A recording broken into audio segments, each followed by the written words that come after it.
민주연구원의 자체 분석이 나왔는데 저는 개인적으로 이게 맞다고 생각합니다. 전문 그대로 보고드립니다. 26일 동아일보가 국민의힘과 더불어민주당의 전국 시도당 및 선거대책위원회 핵심 관계자들을 취재한 결과 양당은 확실한 우세 지역을 각각 90석과 131석으로 판단하고 있었다. 각각 오차 범위 내에서 우세를 보이는 경합 지역까지 포함하면 국민의힘은 최대 98석, 민주당은 161석까지 늘어날 수 있다고 본다는 것이다. 민주당은 여야 후보가 오차 범위 내 우세한 경합 지역에서 모두 승리를 거둘 경우 전국 의석수가 161석까지 늘어날 것으로 보고 있다. 수도권에서는 지난 21대 총선에서 확보한 의석 수준인 98석을 얻을 수 있을 것으로 추정하고 있다. 민주당은 수도권을 중심으로 정권 심판론의 분위기가 강하게 불면서 접전이 예상됐던 지역구들도 상승세로 돌아섰다는 것이 내부 분석이다 라는 부분입니다. 네, 비례를 더하면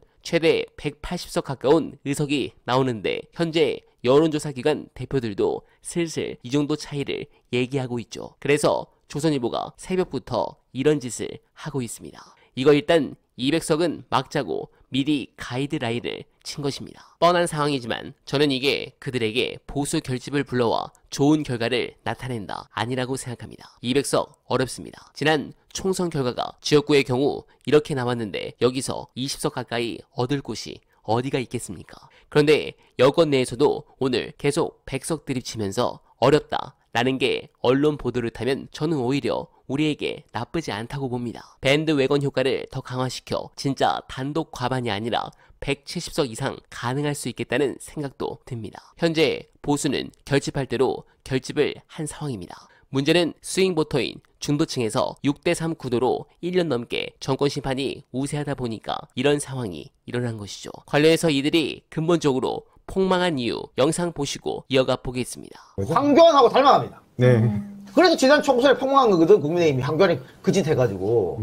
게다가 국민의힘에서 당에서 그 각 지역구 후보 선거사무소에 종북 효수 막 달아라.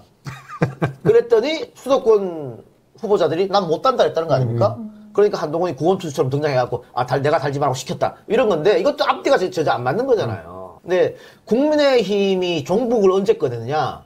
선거 질 때 꺼내요. 그래서 지금 이걸 꺼냈다는 것은 굉장히 급박하다. 국민의힘 급박하게 돌아가고 여러분들도 뭐 언론을 보시겠지만 지금 조정도 굉장히 아니다라는 상태입니다. 이대로 가면 다 지니까 다 죽으니까 그 상태이기 때문에 민주당은 이제 어떻게 막말 리스크만 관리하면 됩니까? 네, 그렇습니다. 결국 중도 확장을 할 시기에 자신의 지지층만 잡으려는 행보에 지지율이 올라갈 일이 없죠. 점점 한동훈에 대한 비토감도 당내에서 올라오는 가운데 이제 남은 것은 선거에 대한 변수만 관리하는 것이 더 중요해 보입니다. 관련해서 판이 이렇게 어려우니까 검찰이 더러운 짓을 하는데 왜 이들을 해체에 가까운 대수술을 해야 하는지 중요한 영상 안내드리며 이만 인사드리겠습니다. 어제 서울중앙지법 대장동 성남FC 백현동 재판에서 재판부는 총선 공직선거 기간인 3월 29일, 4월 2일 그리고 총선 하루 전날인 4월 9일을 기일로 정하고 불출석하면 이재명 대표에게 구인장을 발부하겠다고 결정했습니다. 그 이후로 정치 일정을 고려해서 재판기일을 조정해주면 특혜라는 겁니다.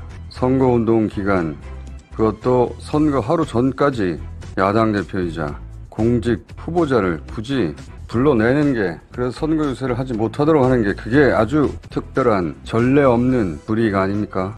이재명은 합니다.